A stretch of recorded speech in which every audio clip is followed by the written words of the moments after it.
Gold hub తాకట్టులో ఉన్న బంగారాన్ని విడిపించి తిరిగి కొనుక్కోబడును. For more details 7997990027.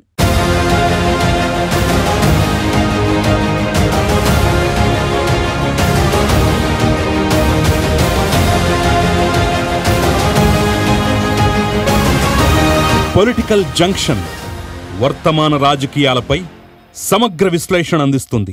నమస్తే, వెల్కమ్ టు ఆదాన్. నమస్తే శ్రీనివాస్ గారు. నమస్తే శ్రీనివాస్ గారు, ఈరోజు మన డిస్కషన్లో ముఖ్యమైనటువంటి అంశాలు, కీలకంగా ఫోన్ ట్యాపింగ్ అంశం గురించి మనం ఖచ్చితంగా మాట్లాడాలి. దాదాపు 1000 మంది 1200 మంది ప్రముఖులు, అందులో జర్నలిస్టులు ఉన్నారు, రాజకీయవేత్తలు ఉన్నారు, సినిమా యాక్టర్లు ఉన్నారు, పారిశ్రామికవేత్తలు ఉన్నారు, రకరకాల వ్యక్తులు, మావోయిస్టుల పేరు చెప్పి, అసాంఘిక శక్తుల పేర్లు చెప్పి ఇంతమంది, ఆఖరికి ఆంధ్ర ప్రస్తుత Telangana CM, Andhra deputy CM Nara Lokesh, బోలెడు మంది సినిమా యాక్టర్లు, వాళ్ళ కుటుంబ సభ్యులు, భార్యాభర్తల ఫోన్లు కూడా ట్యాప్ చేస్తున్నారు. ఆఖరికి అప్పటి ముఖ్యమంత్రి జగన్మోహన్ రెడ్డి చెల్లెలు షర్మిల, అప్పటి తెలంగాణ ముఖ్యమంత్రి కేసీఆర్ కూతురు కవిత, వీళ్ళ ఫోన్లు కూడా ట్యాప్ జరిగాయనేది తప్పకొప్పుకోవాల్సినటువంటి సత్యంగా మారిపోయినటువంటి పరిస్థితి. మరి ఈ నేపథ్యంలో ఆ సమాచారం అంతా అందుట్లో ఎవరిదో వాళ్ళు సెగ్రిగేట్ చేసుకొని జగన్ కూడా కొంత పంపించారనేది అయితే వాస్తవంగా తెలుస్తున్న చిత్రం. మరి ఆయనే అంత చేస్తే మరి ఈయన 5 ఏళ్ళు ముఖ్యమంత్రిగా ఉన్నాడు, ఈయనంత చేయాలి. కోటమిరెడ్డి శ్రీధర్ రెడ్డి వంటి వాళ్ళు నా ఫోనే ట్యాప్ చేశారు, పిఎస్ఆర్ ఆంజనేయ బెదిరించాడని చెప్పేసి ఆయన డిఫరై బయటకు వచ్చినటువంటి పరిస్థితి మనం చూసాం. సో మరి తక్షణ కర్తవ్యం ఏంటి అనేది మనం మాట్లాడే ప్రయత్నం ఖచ్చితంగా చేయాల్సిందే. ఇక నెంబర్ 2, ఈరోజు జగన్మోహన్ రెడ్డి పర్యటన సత్తెనపల్లి నియోజకవర్గం అనుకుంటా, బహుశా రెంటపాళ్ళ గ్రామం. చనిపోయినటువంటి సంవత్సరం తర్వాత విగ్రహావిష్కరణ కార్యక్రమానికి వస్తూ ఆ కుటుంబాన్ని పరామర్శిస్తాడట. యాజ్ యూజువల్గా రెడ్ బుక్ రాజ్యాంగం, దీనివల్ల చనిపోయాడు, వేధింపులు, అద్ది ఇద్ది అంటూ అవాకులు చవాకులు, శాంతి భద్రతల సమస్య సృష్టించే ప్రయత్నం. ఎలా అర్థం చేసుకోవాలి ఈ యొక్క పర్యటనలో ఈ మనిషిని అనేది రెండో అంశంగా మాట్లాడే ప్రయత్నం చేద్దాం. ఇక మూడోది, చెవిరెడ్డి భాస్కర్ రెడ్డి అరెస్ట్, లిక్కర్ స్కామ్లో A38గా ఉన్నాడు. సో మనం సహజంగా తొందరపడి కోయిల ముందే కూసిందంటాం. ఆంధ్రప్రదేశ్లో సిట్ ముందే కూయటం వల్ల చెవిరెడ్డి విదేశాలకు పారిపోకుండా, తప్పించుకోకుండా కట్టడి చేయగలిగారు. పరిణామాల పరిస్థితులు బట్టి వెంటనే A38గా కూడా పెట్టేసినటువంటి పరిస్థితి. మరి ఈ లిక్కర్ స్కామ్లో కొత్త పాత్రలు, కొత్త సూత్రధారులు, కొత్త అంశాలు ఇవి ఏ తీరాలకు చేరుస్తాయి?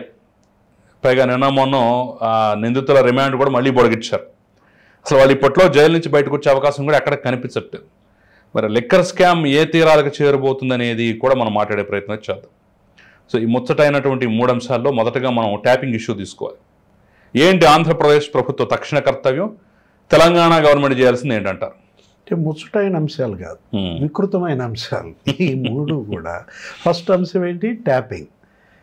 ఇవాళ కాదేది ట్యాపింగ్కి అనర్హమా, కాదెవరు ట్యాపింగ్కి అతీతులా, అంటే అటు ప్రత్యర్థులు, ఇటు అధికారులు, చివరికి జర్నలిస్టులు, సెలబ్రిటీలు, జడ్జీలు, అసలు సొంత పార్టీ ఎమ్మెల్యేలు, ఎంపీలు, అదే కాదు ఏది కుటుంబ సభ్యుల ఫోన్లు ట్యాపింగ్.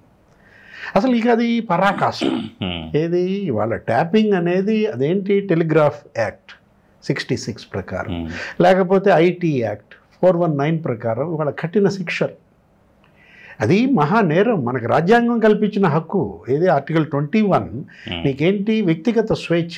దానిలో 2018లో గోప్యత హక్కు కూడా ప్రాథమిక హక్కుగా చేసింది.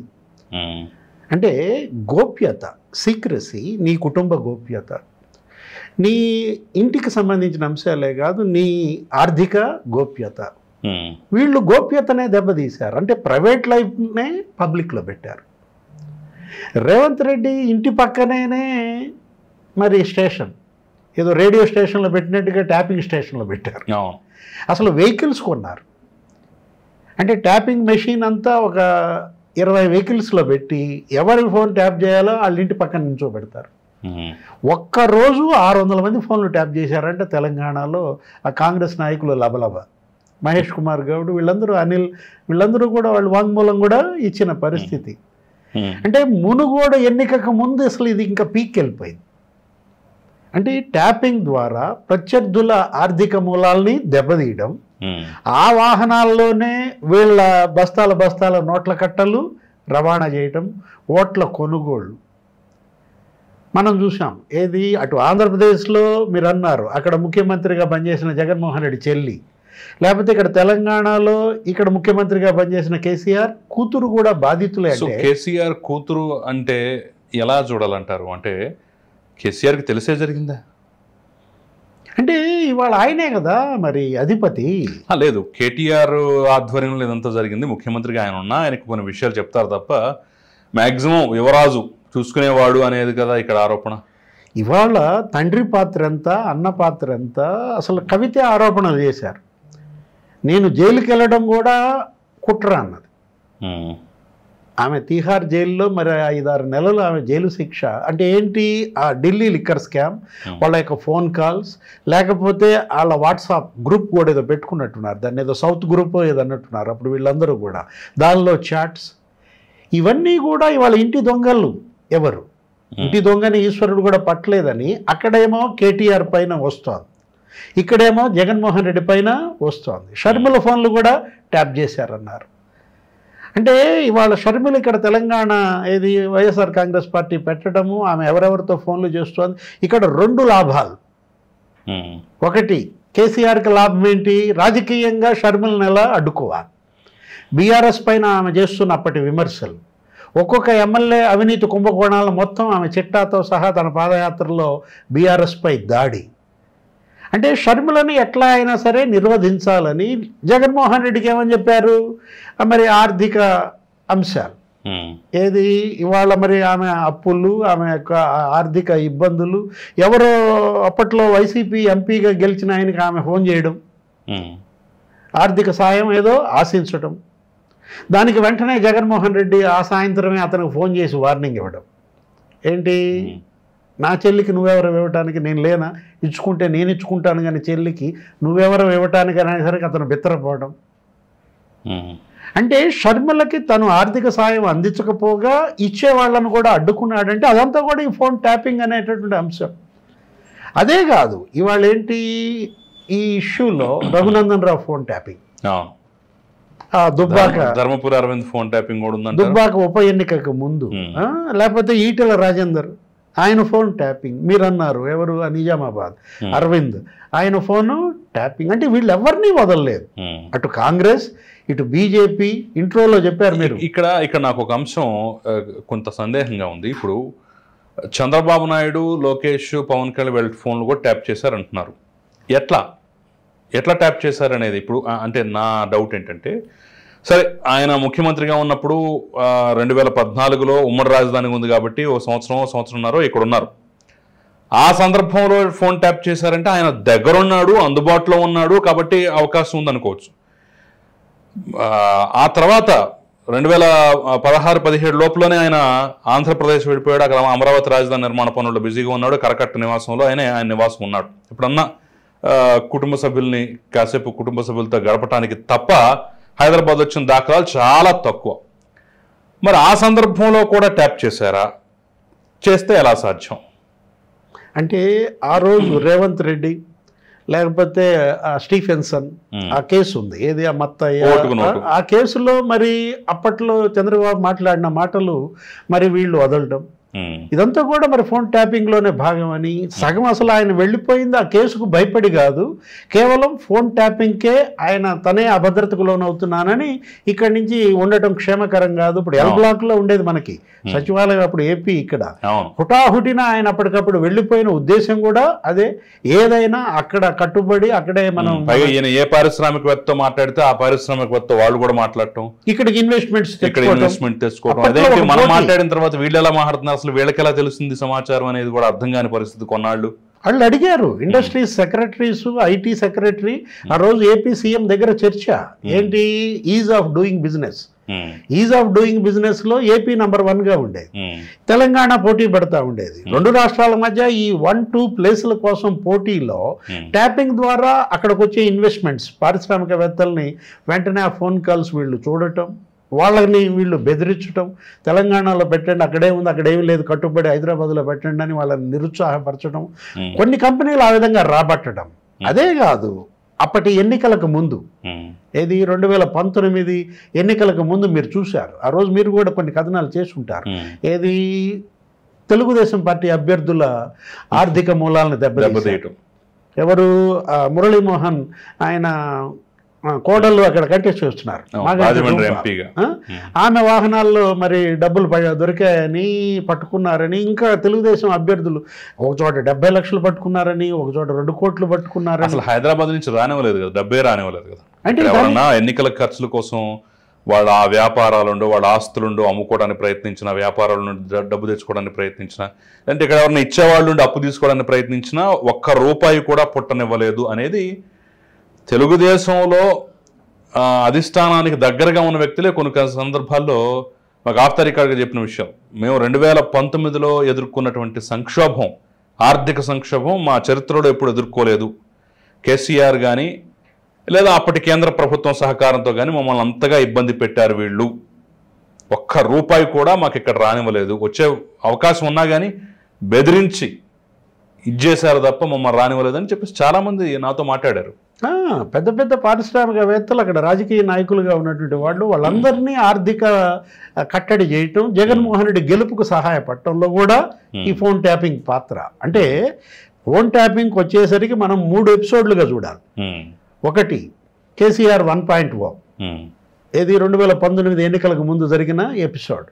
రెండవది ఇక్కడ మళ్ళీ ఆయన 2.0, 2019 తర్వాత 24 మధ్య ఆయన 5 ఏళ్ళు తర్వాత అక్కడ జగన్మోహన్ రెడ్డి, ఇది 2.0గా చూడాలి. ఇప్పుడు అసలు జగన్మోహన్ రెడ్డి సీఎంగా అయిన తర్వాత అక్కడ ఆంధ్రప్రదేశ్లో జరిగిన ఫోన్ ట్యాపింగ్ నీకు 2020లో చంద్రబాబు లేఖ రాశాడు. సాక్షాత్తు ప్రధానమంత్రికి ఆయన లెటర్ రాశారు, ఏమని, తన ఫోన్ ట్యాపింగ్ గురవుతోంది అని. ప్రతిపక్ష నాయకులందరూ ఫోన్లు ట్యాపింగ్ చేసిన పరిస్థితి. అసలు పార్టీ వాళ్లే కాదు, ప్రత్యర్థులే కాదు, పవన్ కళ్యాణ్ ఫోన్ ట్యాపింగ్. లోకేష్ అన్నారు ఏమని, ఐఫోన్లు వాడుకోవటం బెస్ట్, ఫేస్ టైం కాల్స్ చేసుకోండి అని చెప్పి ఆయన తెలుగుదేశం నాయకులకు కూడా అప్పట్లో చెప్పిన అంశాలు. బండి సంజయ్ అన్నాడు ఎక్కడ తెలంగాణలో ఐఫోన్లు శ్రేయస్కరం, మనం ఇక్కడ ట్యాపింగ్ జరుగుతోందని అన్న మాటలు ఎవరు, బీజేపీ నాయకుడు ఇక్కడ బండి సంజయ్. ఏ విధంగా ట్యాపింగ్ జరిగిందనేది నీకు చంద్రబాబు లేఖ మరి స్పష్టంగా అప్పట్లో బయటపెట్టిన విధానం. ఇక్కడ కోటమిరెడ్డి శ్రీధర్ రెడ్డి మీరు చెప్పారు, ఇంట్రోలో కూడా మాట్లాడారు, ఏది అతను ఎవరో ఫ్రెండ్తో వర్కుల గురించిను ఏదో కాంట్రాక్ట్ గురించి మాట్లాడుకుంటే వెరీ నెక్స్ట్ పిఎస్ఆర్ ఆంజనేయులు ఆయనకు ఫోన్ చేయడం. ఇదేంటి, చెబితే నేను చెప్పాలి మీతో, లేకపోతే నా ఫ్రెండ్ చెప్పాలి, నా ఫ్రెండ్ చెప్పేవాడు కాదు, మీకు ఎలా తెలిసింది, మీరు ఎలా దీన్ని అడుగుతున్నారు అని అంటే పిఎస్ఆర్ ఆంజనేయులు ఏపీలో ఫోన్ ట్యాపింగ్కి సూత్రధారి. నీకు గుర్తుండే ఉంటుంది కిషోర్, పురంధేశ్వరి ఒక 20 పేజీల లేఖ రాశారు ఎన్నికలకు ముందు. ఏంటి, అక్కడ ఒక 21 మంది ఐపీఎస్ల మీద ఐఏఎస్ల మీద చర్యలు తీసుకోమని ఆమె రాసిన లేఖలో కొల్లి రఘురామరెడ్డి ఆయనే ఈ ఫోన్ ట్యాపింగ్ అక్కడ ప్రధాన కారణమని. అప్పట్లో జగన్మోహన్ రెడ్డి ఆయనకు ఒక 5 పోస్టులు ఇచ్చాడు. ఇది విజిలెన్స్ ఇంటెలిజెన్స్ ఐజీ ఆయనే, డ్రగ్స్ కంట్రోల్ ఐజీ ఆయనే, ఈ స్పెషల్ పవర్స్ కోసం లాస్ట్లో ఫైల్ పెడితే టెక్నికల్ రీజన్స్ వల్ల సంథింగ్ ఏదో అవనటువంటి పరిస్థితి. అసలు ప్రపంచంలో ఏ దర్యాప్తు సంస్థకి, ఏ దర్యాప్తు అధికారికి లేనటువంటి విస్తృత అధికారాలు ఇచ్చే ఉద్దేశంతో ఒక స్పెషల్ పవర్ తోటి ఒక ఫైల్ తయారు చేస్తే మరి ఎందుకు అది కార్యరూపం దాల్చలా. ఇక అది దాల్చిందంటే ఇక మరీ వికృతంగా ఉండేదని చెప్పేసి కూడా ఇప్పుడు వార్తలు వచ్చాయి. అంటే ఒక భయోత్పాతం సృష్టించారు. డ్రగ్స్ కంట్రోల్ ఐజీగా అతను నారాయణ కాలేజీల మీద పడటం, అక్కడ మెడికల్ కాలేజీల్లో డ్రగ్స్ ఉన్నాయని చెప్పి ఆయన్నే అరెస్ట్ చేయాలని ప్రయత్నించటం. పురంధేశ్వరి రాసిన లేఖలో నీకు ఒక యువ ఎస్పీ పేరు కూడా ఉంది. యువగళ పాదయాత్ర మీద అతను ఉక్కుపాదం రిషాంత్ రెడ్డి, అవును, రిషాంత్ రెడ్డి పేరు కూడా ప్రస్తావించి ఆమె వాళ్ళ మీద ఈ ట్యాపింగ్ ఆరోపణలు చేసిన పరిస్థితుల్లో అంటే జగన్మోహన్ రెడ్డి సీఎంగా అతను ప్రతిపక్షంలో ఉండేమో ఏబి వెంకటేశ్వరరావు పైన ఆరోపణలు చేశాడు. ఏదో పెగాసెస్ అనో లేదా ఇజ్రాయిల్ అనో రకరకాల మాటలు మాట్లాడాడు టెక్నాలజీ. తను సీఎం అయిన తర్వాత అసలు ఇంకొక సీక్రెట్ ఏంటంటే వీళ్ళు కేసీఆర్ కావచ్చు ఫామ్ హౌస్ నుంచి బయటకు రాకపోవటం, ప్రగతి భవన్కే పరిమితం కావడం, లేకపోతే జగన్మోహన్ రెడ్డి ప్యాలెస్ నుంచి బయటకు రాకపోవడం. కారణం ఏంటి? ఇవి వింటూ కూర్చుంటారు అంతే కదా. మనమేటో పబ్జీ ఆడుకుంటున్నామనో ఏదో మీడియాలో కథనాలు వినేవాళ్ళం. జగన్మోహన్ రెడ్డి ఈ ట్యాపింగ్, వాళ్ళు ఆ వాయిస్ రికార్డులు అవి వినడమే సరిపోయిందన్నమాట వీళ్ళకి. అంటే అభద్రత, అనుమానం, ఎవరికి? సొంత పార్టీ ఎమ్మెల్యేల మీద, ఎంపీల మీద వీళ్ళకి అనుమానాలంటే. బీఆర్ఎస్ ఎమ్మెల్యేల ఫోన్లు ట్యాపింగ్ గురయ్యాయి అప్పట్లో. అంటే ఆ ప్రభాకర్ రావు ఇస్తున్నటువంటి వాంగ్మూలం, ఇప్పటికి 4 అరెస్ట్ అయ్యారు అందులో. ఏది అంతా అదే సామాజిక వర్గం అంట. ప్రణీత్ రావు, లేకపోతే భుజంగరావు, రాధాకృష్ణరావు, శ్రవణ్ రావు ఇంకా పట్టుకొచ్చినట్లేరు. అదేంటి అదో ఛానల్ యజమానా, ఆయన పాత్ర ఏదో ఉన్నట్టు చాలా సివియర్. ఎందుకంటే అక్కడ శ్రవణ్ రావు ప్రభాకర్ రావుకి ఇచ్చేవాడంట, ప్రభాకర్ రావు ప్రణీత్ రావుకి ఇచ్చేవాడంట, ప్రణీత్ రావు ఆ సేకరించిన సమాచారాన్ని భుజంగరావుకి ఇస్తే భుజంగరావు బీఆర్ఎస్ పెద్దలకి ఇచ్చేవాడన్నమాట. అరే ఒక బీఆర్ఎస్ ఎంపీ సొంత భార్య ఫోన్ ట్యాప్ చేయించాడట. మరీ చండాలం. సొంత అంటే ఆ ఇచ్చిన నంబర్లో పెళ్ళాం నంబర్ కూడా వేశారంటే అసలు వీళ్ళ అనుమానాలు, వీళ్ళ యొక్క ఈ పరిస్థితి ఏమని చెప్పుకోవాలి, ఎలా మాట్లాడుకోవాలి? చెల్లెళ్ళ ఫోన్లు ట్యాప్, పెళ్ళాల ఫోన్లు ట్యాప్ అంటే పరాకాష్ట అనాలా, వికృతం అనాలా? ఇంకా మరీ దారుణం. రేవంత్ రెడ్డి ఇంటి పక్కన గెస్ట్ హౌస్ తీసుకొని అందుట్లో ఉండి నిఘా పరికరాల సాయంతో ఫోన్లో ఏమి ట్యాప్ చేయకపోయినా కానీ వాళ్ళ ఇంట్లో ఏం మాట్లాడుకుంది కూడా, బెడ్రూమ్లో భార్యాభర్తలు ఏం మాట్లాడుకుంది కూడా వినేటటువంటి విధంగా టెక్నాలజీని వీళ్ళు కొనుక్కొని ఇచ్చేశారు. అంటే ఇంతకు మించిన దారుణం ఏముంటుంది? షబీర్ అలీ చెప్పాడు, ఇది కిచెన్లో మరి ఆయన భార్యకి ఏ కూర వండుతావు అనేది కూడా వీళ్ళు విన్నారంట. కిచెన్లో ఏ కూర వండుతావు అనే మాటలు కూడా వీళ్ళు వినాల్సిన అవసరం ఏంటి? అంటే ప్రైవసీని, వాళ్ళ ప్రైవేట్ లైఫ్ని పబ్లిక్లో పెట్టారు. కానీ ఇదే పని ఇంత కూడా అవసరం లేదు. జస్ట్ ఇందుట్లో ఒక 10% విదేశాల్లో, అమెరికా లాంటి దేశాల్లో చేస్తే మాత్రం ఇంత కూడా చేయక్కర్లా. 10% చేసినా కానీ అక్కడ ఉన్నటువంటి చట్టాలకి, అక్కడ ఉన్నటువంటి వ్యవస్థకి ఉరిదీసి పడేసేవాళ్ళు. నీకెందుకు నిక్సన్ ఉన్నాడు, వాటర్ గేట్, దీనికే కదా బలైంది. అప్పటి అమెరికా అధ్యక్షుడు రామకృష్ణ హెగ్డే ఉన్నాడు ఇక్కడ. ఏది ఇక్కడ కర్ణాటక సీఎంగా చేశారు, కేంద్ర మంత్రిగా చేశాడు, దీనికి బలయ్యాడు. అంటే ఇవాళ ఇది 2 తెలుగు రాష్ట్రాలకు సంబంధించిన అంశం, 2 పార్టీల పైన వస్తున్నటువంటి ఆరోపణలు, అప్పటి 2 ముఖ్యమంత్రుల పాత్ర. ఇది కేంద్రం దీనిపైన దర్యాప్తు చేయాలి. ఇదేదో తెలంగాణ ఏసీబీకే పరిమితం కాకూడదు, ఇందులో సిబిఐ అంటారు వాళ్ళు. ఈ ఫోన్ ట్యాపింగ్ కేసు ఇవాళ కేంద్ర ప్రభుత్వం సిబిఐ ద్వారా చేర్చకపోతే, దీనికి అడ్డుకట్ట వేయకపోతే ఇక భవిష్యత్తులో రాజకీయం చేయలేని పరిస్థితి. రైట్ సార్, మనం రెండో అంశం చూస్తే జగన్మోహన్ రెడ్డి పర్యటన ఎలా చూస్తారు మీరు, ఎలా విశ్లేషిస్తారు? జగన్మోహన్ రెడ్డి ఇంటి గేట్లకేం తాళ్ళు గట్ల, ఆయన ఏం రోడ్డుకి అడ్డంగా పడుకోవాలా. నేను అవి కూడా చూస్తానేమో అనుకున్నా. ఆ పరిణామాలు అంటే కూటమి ప్రభుత్వం ఏమి ఆ షోకి అనుమతించే పరిస్థితి కనిపించట్లా. ఒక రకంగా చూడాలంటే జగన్మోహన్ రెడ్డికి స్పేస్ లేకుండా చేస్తోందా? అతనేమో గత 4 రోజులుగా దీనిపైన అసలు మీడియా అంతా ఇదే ఆంక్షలు, లేకపోతే ఉక్కుపాదం, ఆయన నెలనీయకుండా చేస్తున్నారు, ఏదేదో రకరకాలుగా. వాళ్ళ మీడియాయే కాదు, సోషల్ మీడియాలో కూడా హల్చల్, ప్రెస్ మీట్లు పెడుతున్నారు. అంటే ఆంక్షలను, పర్యటన అడ్డుకోవటమను ఇది కనుక వస్తే జగన్మోహన్ రెడ్డి పరిపాలనలో ఆంక్షలు గుర్తొస్తాయి. అప్పటి యువగళం పాదయాత్ర మీద లోకేష్ 14 ఆంక్షలు పెట్టారు. ఏంటి? నువ్వు ఎలక్ట్రిసిటీ పర్మిషన్ తెచ్చుకోవాలన్నారు, నువ్వు ట్రాన్స్పోర్ట్ పర్మిషన్ తెచ్చుకోవాలన్నారు, ఫ్లెక్సీలు పెట్టకూడదు, బ్యానర్లు కట్టకూడదు అన్నారు. అసలు ఇప్పుడు ఈ పరాకాష్ట అన్నమాట. ఏంటి?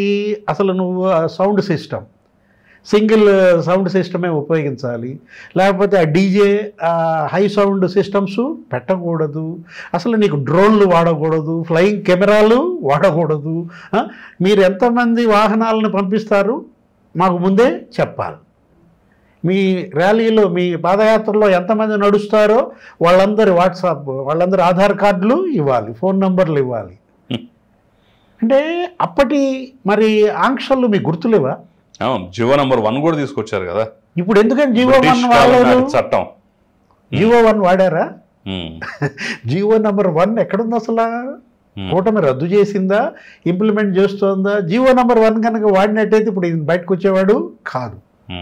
మరి అంటే ఇవాళ జగన్మోహన్ రెడ్డి పరిపాలనలో అక్కడ జరిగినటువంటి అణిచివేత, ఇప్పుడు చంద్రబాబు ఈ కూటమి పాలనలో అలాంటి అణిచివేత జరుగుతోందా? మనం ప్రజల్లో చర్చ దీనిపైన. ఎందుకు ఇంత షోప్ టప్ చేస్తున్నారు? తను వెళ్ళాలంటే వెళ్ళొచ్చు, పరామర్శించవచ్చు. అతను మీరన్నారు ఇంట్రోలో కూడా చెప్పారు, ఎవరా? నాగమల్లేశ్వరరావు. ఎప్పుడు చచ్చిపోయాడు? ఎందుకు చచ్చిపోయాడు? ఎందుకు చచ్చిపోయాడు? జనం వేసే ప్రశ్నలు. చచ్చిపోవడానికి కారణం మీరు కాదా? మీరే చంపి మీరే విగ్రహాలు పెడుతున్నారు ఏంటని ధూళిపాల నరేంద్ర నిన్న ప్రెస్ మీట్ కన్నా లక్ష్మీనారాయణ మాట్లాడాడు. కన్నా లక్ష్మీనారాయణ ఏమన్నాడంటే ఇంక మరీ ఎక్కువగా ఏమన్నాడు, సినిమాల్లో చూస్తాం ఇట్లా చంపుతారు విలన్, అతనే వచ్చి మరుసటి రోజు దండేస్తాడని. నాకు వెంటనే కనపడింది వివేకానంద రెడ్డి హత్య. అంటే చంపడం, దండలేయడం, మళ్ళీ వాళ్ళే వెనకాల నుంచోవటం. ఆ రోజు మనం చూసాం ఏంటి, వివేకానంద రెడ్డి హంతకులని ఇవాళ సిబిఐ అరెస్ట్ చేసిన వాళ్ళే ఆ రోజు ఆయనకి నివాళులు అర్పించటం, ఆధారాలు చెరిపేయటం. భాస్కర్ రెడ్డి కావచ్చు, అవినాష్ రెడ్డి కావచ్చు, వాళ్ళు జైలుకి కూడా వెళ్ళారు కదా, శివశంకర్ రెడ్డి. అంటే మళ్ళీ ఆయన విగ్రహాన్ని కూడా ఆవిష్కరించారు, నీకు తెలుసో లేదో. వివేకానంద రెడ్డి విగ్రహావిష్కరణ ఎవరు చేశారు? జగన్మోహన్ రెడ్డి. ఆ రోజు పక్కన ఎవరున్నారు? అవినాష్ రెడ్డి, భాస్కర్ రెడ్డి, శివశంకర్ రెడ్డి. మరి వాళ్ళు అరెస్ట్ అయ్యారు. అంటే నాగమల్లేశ్వరరావు ఇవాళ నువ్వు చెప్పినటువంటి నీ ప్రసంగాల వల్ల, నువ్వు చేయించిన సర్వేల వల్ల బెట్టింగ్ చేసి పెట్టాడు. 1.5 కోటి ఏమో బెట్టింగ్ పెట్టాడంట. ఆరా సర్వేనో ఏదో వచ్చినట్టుంది. తర్వాత ఆయన కూడా పదే చెప్పాడు కదా, ఏది అసలు మొత్తం స్వీప్ చేస్తున్నాం, వైనాట్ 175, వైనాట్ కుప్పం అన్నటువంటి జగన్ ప్రసంగాలు. మరి పాపం నాగమల్లేశ్వరరావు బెట్టింగ్ పెట్టాడు. అతనేంటి ఎప్పుడు చచ్చిపోయాడు? 2వ రోజు 6వ తారీఖు ముందు ఆగాడు. 5వ తారీఖు పురుగుల ముందు ఆగాడు, 9వ తారీఖు చనిపోయాడు. 5వ తారీఖు పురుగు మందు ఆగాడు. అసలు అప్పుడు కూడా ఆ రాత్రికి ఆస్తులు పంచండి అన్న ఇష్యూ మీద ఇంట్లో గొడవ జరిగింది. నువ్వు బెట్టింగ్లు పెట్టి ఆస్తులు మొత్తం ఇలా కరిగిస్తావా అన్న దాని మీద ఇంట్లో వాళ్ళు కోప్పడ్డారు. అటు బయటికి వెళ్ళి తలెత్తుకోలేక ఇటు ఆస్తులు పంచడానికి కుటుంబ సభ్యులు కూడా ఒప్పుకోలేదు. ఇంకొక బెట్టింగ్ మనీ కోసం వాళ్ళ ఒత్తిడి, ఇవన్నీ కారణం కావచ్చు. 5వ తారీఖు పురుగుల మందు అయితే హాస్పిటల్లో ట్రీట్మెంట్ తీసుకుంటూ 9వ తారీఖు చనిపోయాడు. 5వ తారీఖు పోలీసు వేధింపులకు గనక కారణం అయితే అప్పుడు ఆ పోలీస్ ఇన్స్పెక్టర్, సర్కిల్ ఇన్స్పెక్టర్, లేకపోతే అక్కడ ఉన్నటువంటి సత్యనపల్లి డిఎస్పీ ఎవరు నియమించారు? మీరే కదా. అంబటి రాంబాబు పెట్టుకున్నాడులేగా. అప్పటి మంత్రిగా, అప్పటి శాసనసభ్యుడిగా నీ సత్యనపల్లి డిఎస్పీ, నువ్వు నియమించుకున్నటువంటి సత్యనపల్లి సర్కిల్ ఇన్స్పెక్టర్, వాళ్ళ వేధింపుల ఇవాళ ఇతను ఆత్మహత్య. అంటే ఇవాళ ఇళ్ళు ఎవరిని బ్లేమ్ చేస్తారు? అప్పటికి అసలు ఆయన ముఖ్యమంత్రిగా ప్రమాణ స్వీకారం చేయాలి. 3 రోజుల తర్వాత 4 రోజుల తర్వాత ముఖ్యమంత్రిగా ప్రమాణ స్వీకారం చేశాడు. 12వ తారీఖు 9 చనిపోతే 12 ప్రమాణ స్వీకారం చేశాడు. ఆ తర్వాత జరుగుతాయి ఏది పోలీస్ బదిలీలు కానీ, కొత్త డిఎస్పీలు, కొత్త సిఐలు. అంటే అసలు అతని పైన 2 కేసులు ఉన్నాయంట. ఎవరిపైన? చనిపోయిన నాగమల్లేశ్వరరావు పైన ఉన్న కేసులు ఎవరు పెట్టారు, ఎప్పుడు పెట్టారు, ఏ ప్రభుత్వం పెట్టింది? 2010లో ఒక కేసు ఉంది. 2010లో అధికారంలో ఉన్నది ఎవరు? కాంగ్రెస్ ప్రభుత్వం. ఆ తర్వాత ఇతను 2020లో ఒక కేసు, జగన్మోహన్ రెడ్డి హయాం. అంటే నీ ప్రభుత్వం పెట్టిన కేసులు, నీ పోలీస్ అధికారుల వేధింపులకి అతను బలైతే ఇప్పుడు అతని విగ్రహం ఆవిష్కరణ నువ్వు చేస్తావా? నీకు కుదరట్లా, నీకు సింక్ అవట్లా. వివేకానంద రెడ్డి హత్య, విగ్రహావిష్కరణ. నాగమల్లేశ్వరరావు ఆత్మహత్యకి మీరే కారణం, విగ్రహావిష్కరణ. అంటే ఒక బెట్టింగ్లో ఒక వ్యక్తి ఆత్మహత్య చేసుకుంటే నువ్వు వెళ్ళి పరామర్శించడానికి ఏడాది పట్టిందా? నిజంగా ఇతనికి నాగమల్లేశ్వరరావు కుటుంబం పైన కన్సర్న్ ఉంటే, చిత్తశుద్ధి ఉంటే ఎప్పుడు వెళ్ళేవాడు పరామర్శకి? చనిపోయిన వెంటనే, చనిపోయిన కొన్ని రోజులకే వెళ్ళే అవకాశం ఉంటుంది. అక్కడ కర్మ జరుగుద్ది, పెద్ద దినానికి నువ్వు వెళ్ళొచ్చు. ఎందుకని వెళ్ళలేదు? ఆయన అప్పులు పాలై చనిపోయాడు, బెట్టింగుల్లో ఆస్తులు నష్టమై చనిపోయాడు. ఏమైనా ఇచ్చావా? ఆర్థికంగా ఆ కుటుంబానికి నువ్వేమైనా నిలబడ్డావా? అరే బెట్టింగ్లకు బలయ్యాడు నా పార్టీ నాయకులు, ఇంతమంది, వీళ్ళందరి డబ్బులు నేనే ఇస్తాను అనొచ్చు కదా. ఇప్పుడు బెట్టింగ్లో బోలెడు మంది బలయ్యారు కదా. అలాగా ఆరామస్థానం వంటి వాళ్ళ సర్వేలు కానివ్వండి, మిగతావి కానీ చూసి నమ్మి ఆ నమ్మకంతో బెట్టింగ్లు కట్టి బోలెడు మంది చనిపోయారు కదా. ఇప్పుడు నీకు చిన్న ఎగ్జాంపుల్ చెప్తా. ఇప్పుడు ఒక హీరో సినిమా తీశారు, ఆయనకు బాగా ఎక్కువ డబ్బులు ఇచ్చారు, 100 కోట్లు 150 కోట్లు హీరోకే ఇచ్చారు. ఆ సినిమా ఫ్లాప్ అయింది. ఏం చేస్తున్నాడు ఆ హీరో? ప్రొడ్యూసర్ని ఆదుకుంటున్నాడా లేదా? తన పారితోషికంలో కొంత తగ్గించుకుంటున్నాడా లేదా? చాలా ఇన్సిడెంట్లు మనం చూసాం. చిరంజీవి సినిమా ఫ్లాప్ అయినప్పుడు, లేకపోతే పవన్ కళ్యాణ్ సినిమా ఫ్లాప్ అయినప్పుడు, అతను ఎవరు అసలు జూనియర్ ఎన్టీఆర్ ప్రొడ్యూసర్ ఒకడు నీకు హుస్సేన్ సాగర్లో పడి చచ్చిపోయాడు. చెంగల వెంకట ఆత్మహత్య ప్రయత్నం చేశాడు. చెంగల వెంకట్రావు. అంటే వాళ్ళు సినిమాకి నష్టం జరిగితేనే హీరోలు బాధ్యత వహించి మరి అంత ఆదుకున్నప్పుడు, నువ్వు నీ పార్టీ కార్యకర్తలు నీ యొక్క ఆ సర్వేలు లేకపోతే నీ ప్రసంగాలు బెట్టింగుల్లో జరిగిపోతే వాళ్ళని ఆదుకుంటే నువ్వు హీరో. నాగమల్లేశ్వరరావు కుటుంబానికి మరి ఇవాళన్న 10 లక్షలు ప్రకటిస్తాడా? లేదు, అప్పులన్నీ నేను తీరుస్తానని హామీ ఇస్తాడా?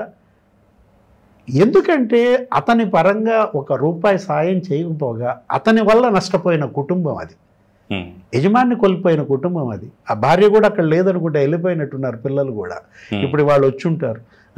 ఇవాళ జగన్మోహన్ రెడ్డి అక్కడ మాట్లాడుతూ మళ్ళీ ఇదే అరిగిపోయిన గ్రామ్ఫోన్ రికార్డ్, రెడ్ బుక్ రాజ్యాంగం, పోలీసుల వేధింపులు, నా పర్యటనకి ఇన్ని ఆంక్షలు పెడతారా, నన్ను రానివ్వరా అంటాడు. జనమేమో విస్తుపోతున్నారు. ఏంటి అసలు ఆయన పాలన ఎలా ఉంది, ఇప్పుడు ప్రతిపక్షంలో ఈ పాలన ఎలా ఉంది?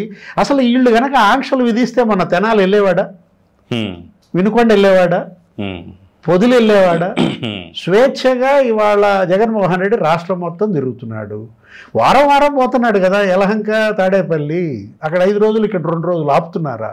ఆయన ఇంటి గేట్లు ఎవరైనా తాళ్ళు కడుతున్నారా? రాళ్లదాళ్ళు ఏమైనా జరిగినాయి ఈ ఏడాదిలో? అప్పుడు చంద్రబాబు ఆయన పైన రాళ్లదాళ్ళు ఎన్ని చోట, నందిగామ, జగ్గైపేట, ఎర్రగొండ, లేకపోతే అసలు నీకు అంగళ్ళులో యుద్ధం జరిగింది. ఇప్పుడు ఆ పరిస్థితి ఉందా? మొత్తానికి కూటమి ప్రభుత్వం, చంద్రబాబు మాత్రం అసలు స్పేస్ ఇవ్వట్లేదబ్బా. ఏది జగన్మోహన్ రెడ్డికి, వైసీపీకి అసలు స్పేసే ఇవ్వడం లేదు. రైట్ సార్, ఇక ఫైనల్గా చెవిరెడ్డి భాస్కర్ రెడ్డి అరెస్టు కొలంబో పోతుంటే మొత్తానికి లుకౌట్ నోటీసులు వర్కౌట్ అయినట్టు ఉన్నాయి, మొత్తాన్ని పట్టుకుని వస్తున్నారు. సో ఎలా చూడాలంటే లిక్కర్ స్కాములు అనూహ్యంగా ఇతను A38గా చేర్చడం, అంతకుముందే పారిపోయే ప్రయత్నం, పట్టుకొని రావటం, ఎలా చూడాలి? అంటే డ్రామాలు 3 రోజుల్లో 3 డ్రామాలు ఆడాడు. అంటే తన అరెస్టు తప్పదు అని గ్రహించినటువంటి చెవిరెడ్డి భాస్కర్ రెడ్డి ఎప్పుడైతే అక్కడ ఆ డబ్బులు మద్యం సొమ్మంతా ఎన్నికల్లో వీళ్ళు వాడారు, 6 జిల్లాల్లో చెవిరెడ్డి భాస్కర్ రెడ్డి ద్వారానే పంపిణీ జరిగిందని, ఆ సూర్యాపేటలో బస్తాలు అక్కడి నుంచి రావటం, హైదరాబాద్ నుంచి వీళ్ళు అక్కడి నుంచి తీసుకెళ్ళటం, ఆ గన్మెన్లు ఇచ్చినటువంటి వాంగ్మూలం, ఇదంతా ఇవాళ మీడియాలో రాగానే అతను ఏం చేశాడు, ఒకరోజు ప్రెస్ మీట్ డ్రామా, అమాయకంగా నటిస్తాడు. అసలు నోరు తెరిస్తే అసలు నన్ను మించిన మంచోడు లేదంటాడు. అసలు ఆస్కార్ అవార్డు కాదు, ఈయన పేరేంటి, భాస్కర్ రెడ్డా, భాస్కర్ అవార్డా, అదేదో బ్రహ్మానందంకి ఇస్తారు భాస్కర్ అవార్డు ఏదో సినిమాలో. అసలు ఆ ప్రెస్ మీట్ పెట్టి అతను అమాయకత్వమే కాదు, ఇవాళ గన్మెన్ అతనేంటి ఒక లేఖ రాయటం డీజీపీకి, నన్ను హింసించారు, ఇక నేను ఒంటరిగా హాజరు కాలేను సిట్కి అంటే. ఇప్పుడు 7 మంది అరెస్ట్ అయ్యారు, ఆ కేసులో 7 అరెస్ట్ అయ్యారు. ఆ 7లో ఎవరినన్నా మమ్మల్ని వేధించారని చెప్పారా? మ్యాజిస్ట్రేట్ మొదట అడిగే ప్రశ్న ఏంటి, వీళ్ళని రిమాండ్కి ఇచ్చేటప్పుడు, పోలీస్ మీ మీద 3rd డిగ్రీ ఉపయోగించిందా అని అడుగుతారు. నిన్న కూడా అడిగారు, కొమ్మినేని కూడా అడిగారు, కృష్ణరాజును కూడా అడిగారు. కృష్ణరాజు కొంచెం ఓవర్ యాక్షన్ చేసినట్టున్నాడు. ఏది అబ్బాయి నన్ను బాగా చూసుకున్నారండి, అసలు తుళ్ళూరు డిఎస్పీ అసలు నన్ను ఎంత బాగా చూసుకున్నాడో అన్నాడంట. మ్యాజిస్ట్రేట్ గారి కోపం వచ్చినట్టుంది, నేను అడిగిందని జవాబు చెప్పు, ఓవర్ యాక్షన్ వద్దనో ఏదో అన్నట్టున్నాడు. అంటే ఇవాళ పోలీసులు మమ్మల్ని వేధించారు, మమ్మల్ని హింసించారని ఆ గన్మెన్ వాంగ్మూలం. ధనుంజయ రెడ్డిని హింసించారా? కృష్ణమోహన్ రెడ్డి, జగన్మోహన్ రెడ్డి ఓఎస్డీ కదా, లేకపోతే ఆ సిమెంట్ ఫ్యాక్టరీ డైరెక్టర్ ఎవరైనా బాలాజీ గోయిందప్ప, కసిరెడ్డి రాజ్, లేకపోతే సజ్జల శ్రీధర్ రెడ్డి, అందరూ మేజిస్ట్రేట్కి ఏమని చెప్పారు, పోలీసులు మా మీద ఎటువంటి మ్యాన్ హ్యాండ్లింగ్ జరగలేదనే కదా చెప్పింది. మరి ఇదేంటి డ్రామా కాదా? ఇప్పుడు అది వాళ్ళందరినీ వదిలేసి బోడీ గన్మెన్, బోడీ డ్రైవర్ని వేధించేంత సీన్ ఉంటుందా? ఇప్పుడు ఇది శ్రీలంక పారిపోవటానికి ఇంకో డ్రామా. అంటే నిన్ను అరెస్ట్ చేస్తున్నారని ఎవరు అతను? వెంకటేష్ నాయుడు. ఇప్పుడు నువ్వు కంపెనీ పని మీద వెళ్తున్నావు అనుకో శ్రీలంక, ఆయనకు ఒక 5-6 కంపెనీలు ఉన్నాయి. లుకౌట్ నోటీసులు ఉన్నప్పుడు మరి దానికి అనుగుణంగా కోర్టు పర్మిషన్లు ఇవన్నీ తీసుకొని వెళ్లాల్సిన అవకాశం ఉంటుంది కదా సార్. అలా ఆల్రెడీ అతను పట్టుకొచ్చారు గతంలో, నీకు తెలుసు. అవును. బెంగళూరులో కొడుకును ఇతను కలిసి పారిపోవాలని చూశారు. దుబాయ్ ఎక్కడికి పోవాలనుకుంటే వీళ్ళని పట్టుకొచ్చారు, 41A ఇచ్చి వదిలేశారు అప్పట్లో. దుబాయ్ ఏదో పెళ్లికి వెళ్తున్నామన్నారు. శ్రీలంక నువ్వు వెళ్తుంది కంపెనీ పని మీద అయితే వెంకటేష్ నాయుడు ఎందుకు? ఎవరా వెంకటేష్ నాయుడు? ఆ 8 కోట్లు నావే అని క్లెయిమ్ చేసినాడు. అప్పుడు ఈసీ పట్టుకున్నటువంటి 8 కోట్లు అంటే ఆ 8 కోట్లు మధ్య డబ్బు అని ఇవాళ రుజువైన పరిస్థితి. వెంకటేష్ నాయుడు ఆయన ఫ్యామిలీతో పాటు నువ్వు పరారవ్వాలంటేనే ఇవాళ చెవిరెడ్డి ఫిక్స్. ఇప్పుడు మొత్తం ఇవాళ ఏంటి, నీకు వలబన్నారు. సిట్టు స్పెషల్ ఇన్వెస్టిగేషన్ టీం, అటు ఈడీ, మొత్తం ఆ వలలో ఇవన్నీ పడుతున్నాయి. ఎలుకలు లేకపోతే ఈ పందికొక్కులు. ఇవాళ మరి ఆయన అరెస్ట్, రేపు మోహిత్ రెడ్డి అరెస్ట్ అంటున్నారు. అతనేంటి, అతను తుడాకు కూడా ఈ డబ్బు వాడాడని. ఎవరు? ఈ మద్యం డబ్బు ఇవాళ ఎన్నింటికి వాడారు? అటు బంగారం, ఇటు రియల్ ఎస్టేట్, లేకపోతే అటు రకరకాలుగా 7 అంచెల్లో దోచేశారు, 5 అంచెల్లో ఉపయోగించారు. లాజికల్ ఎండ్కి ఈ కేసు చేరినప్పుడు ఇప్పుడు ఇంకా కోర్టులు కూడా ఇవాళ సివియర్గా ఉన్నాయి, చాలా సీరియస్గా ఉన్నాయి. వీళ్ళ ముందస్తు బెయిల్స్ అన్ని పిటిషన్లన్నీ ఎందుకు క్యాన్సిల్ చేశారు? ఇప్పుడు మిథున్ రెడ్డి బెయిల్ పిటిషన్ ఉంది, రేపో ఎల్లుండో మరి దానిపైన వస్తుంది. అది కూడా సుప్రీంకోర్టు 3 వారాల గడువు ఇచ్చింది తొందరగా తేల్చమని.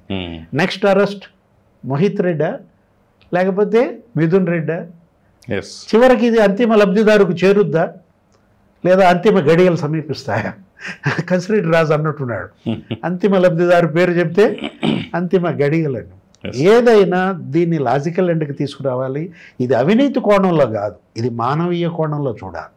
30,000 మంది చచ్చిపోయారు, లక్షల మంది కిడ్నీస్ దెబ్బతిన్నాయి, లివర్ దెబ్బతిన్నాయి. వీళ్ళు మద్యం కాదు అమ్మింది, విషం అమ్మారు. మళ్ళా ఆ డబ్బు తెచ్చి ఎన్నికల్లో ఓట్లు కొన్నారు. క్షమించరాని నేరం, మహాపాపం.